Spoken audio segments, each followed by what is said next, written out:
நண்பர்களே, இன்றைக்கு ஒரு 5 மாதம் முன்னாடி ரிலீஸ் ஆன கோர்ட் அப்படிங்கிற படத்தை பற்றி தான் இப்போ கதை சொல்லி அதோடைய ரிவ்யூ சொல்ல போகிறோம். இது இப்போ நெட்ஃப்ளிக்ஸில் அவைலபிளாக இருக்குது, பாருங்கள். பிரமாதமான படம், பம்பர் ஹிட்டு, ஆல் லாங்குவேஜ். இந்த படம் நம்ம நானி ப்ரொடியூஸ் பண்ண படம். தெலுங்கு நடிகராக இருந்தார். இப்போ அவர் எல்லாமே இப்போ தெலுங்கு, மலையாளம், கன்னடா எல்லா நடிகருமே ஆல் லாங்குவேஜ் இருக்கிறவங்களுக்கு தெரிகிற மாதிரி நடிகர்களாக மாறிட்டாங்க. அதாவது பேன் இண்டியா மூவிகளாக இப்போ வர ஆரம்பிச்சிருச்சு. எல்லாமே ஓடிடின்னு ஒன்று இருக்குது, அதுக்கு பணத்தை போட்டு எடுக்கிற அளவுக்கு செலவு பண்ணாலே படம் போதுங்கிற அளவுக்கு ஆகிப்போச்சு. தேட்டரில் ரிலீஸ் பண்ண வேண்டியதே இல்லை, ஆனால் ரிலீஸ் பண்ணால் அவங்க வாங்குவாங்கங்கிற மாதிரி முறை இருக்குது. இப்படிப்பட்ட ஒரு படங்க சூப்பராக இருக்கும். அந்த படத்தை பற்றி பார்த்திங்கன்னா, ஒரு போக்சோ சட்டம்னு ஒன்று புதுசாக வந்திருக்கு.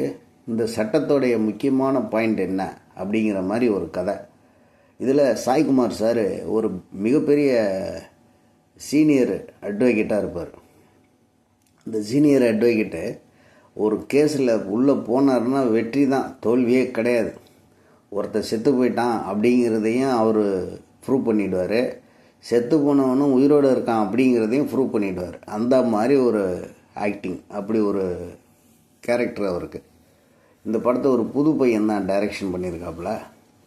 ஆனால் படம் ஓப்பனிங் டு எண்டு எப்போ எப்போ எப்போ அந்த பையன் ரிலீஸ் ஆவான், எப்போ அந்த ஃபோக்ஸோவில் உள்ளே போனோம் வெளியே வருவாங்கிற மாதிரி அங்கங்கே எடிட்டர் தன்னுடைய வேலையை நல்லபடியாக பண்ணியிருப்பார். அந்த கதை சொல்கிற விதத்தை அந்த பையன் என்ன பண்ணுவான்னு கேட்டிங்கன்னா, ஒரு பொண்ணை விரும்புவான். அந்த விரும்புகிற பொண்ணுக்கு நிறைய எவிடன்ஸ் ஆஃப் ப்ரூஃப் கரெக்டாக ரெடி பண்ணிவிடுவான் ஆப்போசிட் குரூப். இதுக்கு முன்னாடி ஒரு சின்ன இன்டர்கட் சொல்லணும். ஓப்பனிங்லேயே நம்ம ஊர் ரகுவரன் சார் மனைவி இருக்காங்கள்ல, அவங்க அங்கே நல்ல கேரக்டர் பண்ணியிருப்பாங்க. ரோகிணி மேடம் பிரமாதமான கேரக்டர். அவங்க ஹஸ்பண்டு இறந்துருப்பார். அதுக்கு பதிலாக அந்த குடும்பத்துக்கு ஒரு கார்டியன் மாதிரி ஒருத்தர் இருப்பார். அவருக்கு ஒரு ஜாதி வெறியோடையும் தன்னுடைய பணத்திமுறோடையும் இருக்கக்கூடிய ஒரு மனநிலை உள்ளவர். அவர் அந்த குடும்பத்தை பாதுகாக்கும்போது ஒரு முக்கியமான அந்த குடும்பத்தில் இருக்க பொண்ணு, சின்ன குழந்தை ஒன்றுக்கு பர்த்டேக்கு வர சொல்லி அவர் வந்தால் தான் கேக் வெட்டணுங்கிற மாதிரி வச்சுருப்பாங்க. அந்த வீட்டு மருமகன் அவர் பார்த்திங்கன்னா ரோகிணி மேடத்தோடைய ஹஸ்பண்ட் ஏற்கனவே இறந்துருப்பார். அதனால் இவர் ஒரு முக்கியமான ஆளாக இருக்காருன்னு சொல்லிட்டு வர சொல்லி பண்ணும்போது பார்ப்பார். ட்ரெஸ்ஸு கொஞ்சம் அந்த பெண்களுக்கு உரிய அடக்க உடக்கம் இல்லாமல், ஒரு குழந்தை தான் பெண்ணுங்கிறதுனால அது அடக்கமாக போடணும்னு சொல்லி அந்த சட்டையை கிழிச்சு போட்டுருவாப்புல. அந்த மாதிரி ஒரு கேரக்டர். இவருக்கு எப்போதுமே ஜாதி வெறி உள்ள ஒரு மனிதனாக இருப்பாப்புல. இப்பேரிப்பட்டவர்கிட்ட அந்த வீட்டில் இருக்கிற ஒரு அதாவது ரோகிணி மேடத்தோடைய அது ஒரு ஒரு பையனை விரும்பிடும். அந்த பையனும் இவங்களை விரும்பிடுவாங்க. இவங்க 2 பேரும் போய் வந்தது எல்லாம் இப்போ நடக்கிறதெல்லாம் ஆட்டோமேட்டிக்காக சீன் இருக்கும். இதில் அந்த பையன் ஒரு கல்யாணத்துக்கு போவாங்க, இந்த பொண்ணும் அந்த கல்யாணத்துக்கு போயிருப்பாங்க. அந்த கல்யாணத்தில் போனால் ஒரு வீட்டில் அந்த கல்யாண மண்டபத்தில் ஒரு ரூமில் 2 பேரும் ஒன்றா இருந்தது அந்த ஜாதி வெறி உள்ள அந்த கேரக்டர்கிட்ட போய் கிடைக்கும். இந்த மாதிரி தகவல், இப்படி உங்கள் பொண்ணும் இந்த பையனும் சேர்ந்து இப்படி இருக்காங்க, இந்த ரூமுக்குள்ளே வர போயிட்டு வந்துட்டாங்கன்னு. இதை வச்சு போக்சோவில் ஒருத்தர் அரெஸ்ட் பண்ணி விட்ருவாங்க. போக்சோங்கிற சட்டம் என்ன அப்படிங்கிற மாதிரி ஒரு சூழ்நிலை இருக்கும். இப்போ தெலுங்கில் சிவாஜின்னு ஒரு ஆள், பிரமாதமான நடிகர், நல்ல பையன். அவர் என்ன பண்ணுவார்னா, இந்த சாய்குமாருங்கிற கேரக்டர்கிட்ட அந்த சூனியர் அட்வொகேட்டாக வேலை பார்ப்பாப்புல. ஆனால் அவர்கிட்ட இருக்கிற முக்கியமான பாயிண்ட் என்னென்னா, இவர் போய் என்ன பேச போகிறாரோ கோர்ட்டில் இதுதான் சொல்லுவார், அந்த கேஸ் இப்படி வின் பண்ணிடும் அப்படின்ட்டு அங்கே அவர் ஆர்கியூமெண்ட் பண்ணிகிட்டு இருக்கும்போதே இவர் இங்கே டேபிளில், ஆஃபீஸ் டேபிளுக்குள்ளே உட்காந்து தன்னுடைய சாய்குமாரோட இன்னொரு சூனியர் அட்வொகேட்கிட்ட சொல்லிகிட்டு இருப்பார்.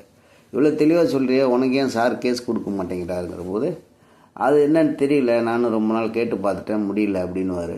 கடைசியில் பார்த்தா ஒரு கேஸ் வரும். அது இதுக்கு என்ன காரணத்துக்காக சாய்குமார் தள்ளி விட்டுக்கிட்டே இருப்பாப்புல. அதுக்கப்புறம் பார்த்தா அந்த கேஸை இவரே எடுத்து வாதாடுறத முடிவு பண்ணி போயிடுவார்.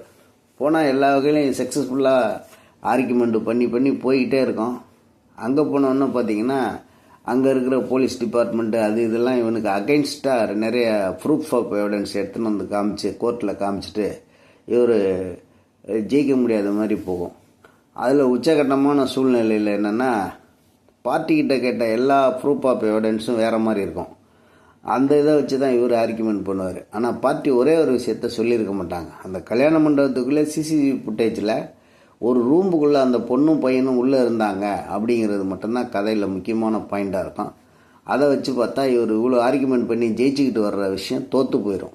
அந்த தோற்று போனதை வச்சு நீ ஏன் இந்த விஷயத்தை என்கிட்ட சொல்லலைன்னு சொல்லி அந்த கேஸை விட்டு நான் வெளியே போகிறேன்ட்டு நேராக போய் ஏற்கனவே தான் இவர் வேலை பார்த்த சாய்குமார்கிட்ட இருந்து இவர் இந்த கேஸை எடுத்து நடத்துறதுனால அவர் மனதளவில் இப்போது 2 பேருக்கும் குறை இருக்கிற மாதிரி நினச்சிக்கிட்டு போயிடுவார்.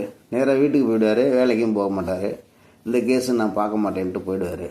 அப்புறம் சாய்குமாருக்கு இந்த தகவலை அவருடைய சீனியர் ஒரு ஆள் போய் இப்படி எடுத்து நடத்தினாப்புல கடைசியில் என்னன்னு தெரியல, ஏதோ கேஸில் சின்ன சிக்கல் இருந்தோன்னே இவர் பண்ணலை, இவர் வீட்டுக்கு போயிட்டாருன்னொன்னே சாய்குமார் டைரெக்டாக அவங்க வீட்டுக்கு போவார். அந்த வில்லேஜில் போய் அவரை பார்க்கும்போது இங்கோட எப்போதுமே வாதி பிரதிவாதியில் யாருக்கு நம்ம சாதகமாக பண்ணணுமோ அது சட்டத்தில் பண்ணுற மாதிரி நம்ம நாட்டில் இடம் இருக்குது. அதுதான் அங்கே பாயிண்ட்டு. அந்த பாயிண்டில் தான் நான் யாருக்குமே வேணும் வேண்டான்னு முடிவு பண்ணி பண்ணுவேன். இந்த பையனுக்கு நான் ஏன் வேண்டாங்கிறதுக்கான கருத்தை அங்கே சொல்லவே இல்லை. அந்த இடம் ஒரு ஸ்க்ரீன் ப்ளே பண்ணியிருந்தாங்கன்னா நல்லாயிருக்கும். அவர் ஒரு சாய்குமார் ஒரு நல்ல அட்வொகேட்டாக தான் காட்டுறாங்க. பட் ஆனால் இந்த கேஸ் அவர் ஏன் எடுக்கலை? யாராவது லஞ்சம் கொடுத்துட்டாங்களா? இல்லை இந்த ஜாதி வெறி உள்ள அந்த கேரக்டர் ஏதாவது அவரை ஒரு அமௌண்ட்டை கொடுத்து நீங்கள் இந்த இதில் அட்டன் பண்ணாதீங்க அப்படின்னு சொல்லிட்டாங்களான்னு தெரியல. ஆனால் இடையில ஒரு சீன் இருக்கும். இவர் ஆர்கியூமெண்ட் பண்ணும்போது உங்களுடைய அட்வொகேட் தான் இங்கே வாதாடுறாரு, உங்கள் சார்பாக வாதாடுறாருன்னு நினைக்கிறேன்னு சொல்லி ஒரு அட்வொகேட் பேசுவார். அதெல்லாம் அதில் காமிக்கிறாங்க. பட் ஆனால் சாய்குமார் ஏன் ஃபஸ்ட்டு அதை நிராகரிச்சாருங்கிறதுக்கான சீன் கிடையாது. ஆனால் இந்த பையன் என்ன பண்ணுவாப்புலன்ட்டா இவர்கிட்ட சொல்லுவார், ஒருத்தர் இன்சூரன்ஸில் கிளைம் ஆகிறவனுக்கு டிரைவருக்கு ஃபேவராக இருக்கிற மாதிரி இருக்குது.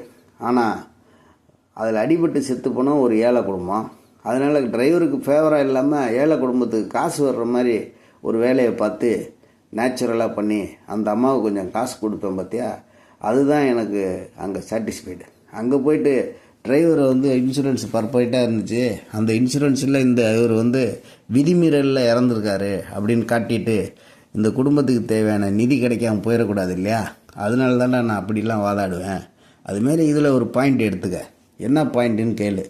அவங்க சொல்கிறதுக்குள்ளே உண்மை இருக்கா இல்லையாங்கிறத ஆராயிறதுக்கு வாய்ப்பு கேளு. அதுமாரி பண்ணுங்கிற போது அப்போ அந்த ரூமுக்குள்ளே போன பிறகு என்ன நடந்துச்சுன்னு தனியாக கேட்பார். அப்புறம் கட் பண்ணால் கோர்ட்டில் சீனு. கோர்ட்டில் பார்த்தீங்கன்னா ரியல் கல்யாணம் அங்கே நடந்த அந்த மேலே வாத்திய ரீரிகார்டிங்க இந்த சவுண்டு உள்ள ரூமில் கேட்கும்போது அதேமாரியே பொண்ணு மாப்பிள்ளை உட்காந்து அப்படியே ரவுண்ட் அடித்து ஒரு ஐயர் மந்திரம் அங்கே ஓதும்போது இங்கேயும் ஓதுற மாதிரி ஓடி அப்படியே அவள் கழுத்தில் தாலி கட்டுற மாதிரி சும்மா ஆக்டிங் பாவலாக பண்ணியிருப்பாங்க. இந்த ஆக்டிங் பாவலாக பண்ணுற இந்த வேலைக்காக நாங்கள் அந்த ரூமில் இருந்தோங்கிறத சொல்லுவாங்க. இதுதான் உண்மை. இதில் எந்த ஒரு இதுவும் கிடையாது.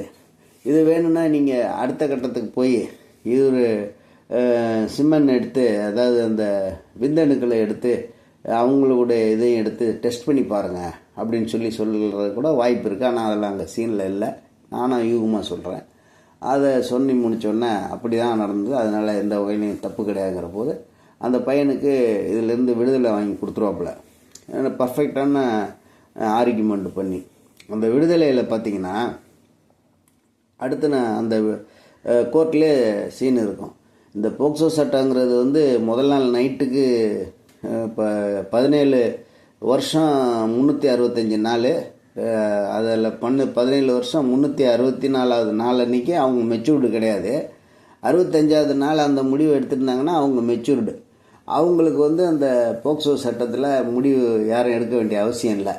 ஏன்னா அவங்க 2 பேரும் அண்டர்ஸ்டாண்டிங்கில் இருக்கிறாங்கங்கிறாங்க. அது என்னங்க ஒரு நாளில் இப்படி ஒரு மனநிலை மாறுறது அப்படின்னு சொல்லிட்டு அப்புறம் பழைய காலத்து ஆக்டை சொல்லுவாப்புல, இந்த மாதிரி காதலிச்சோ அல்லது இந்த மாதிரி ஒரு 2 பேரும் சேர்ந்து இருந்தாங்கனால இந்த மாதிரி தான் இருந்தது. இப்படி ஒரு மனிதனுடைய வாழ்க்கையை, அதுவும் இளம் வயதில் உள்ளவங்க இன்றைக்கி அதுமாரி வேலைகள் நிறைய வேணும்னு செய்கிறவங்க ஒரு லட்சத்தில் ஒருத்தன் அவனை கரெக்டாக ப்ரூஃப் ஆஃப் எவிடன்ஸோட கண்டுபிடிச்சி அவனை அழிச்சிடலாம். ஆனால் இதே மாதிரி சும்மா அந்த ஹார்மோனுடைய காலகட்டத்தில் இறைவன் படைக்கப்பட்ட சூழ்நிலையில் இருக்க மனிதனை நாம் எப்படி பாதுகாக்கணுமோ பாதுகாத்துக்கணும். அவன் இப்படி ஒரு நாளில் அவனுக்கு மெச்சூர்டு வருதுன்றது மாதிரி நாம் வச்சுருக்கோம். இதே ஒரு 3 வருஷம் முன்னாடி இந்த சட்டம் வர்றதுக்கு முன்னாடி நம்ம அந்த இதை செஞ்சுருந்தா இன்னும் அந்த ஆக்டில் அவன் கிடையாது, அவன் 20 வருஷம் தண்டனை அனுபவிக்க வேண்டிய அவசியமும் இல்லை அப்படின்னு சொல்லி தீர்ப்பு முடிஞ்சு நல்லபடியாக முடியும். படம் சூப்பராக இருக்குது. நெட்ஃப்ளிக்ஸில் போய் பாருங்கள். சூப்பர் இல்லை, 100 crore மேலே கலெக்ட் பண்ணியிருக்கு. பட்ஜெட்டு வெறும் 20 ரூபா 15 கோடி என்னமோ தான். அதனால் அருமையான படம் பாருங்கள்.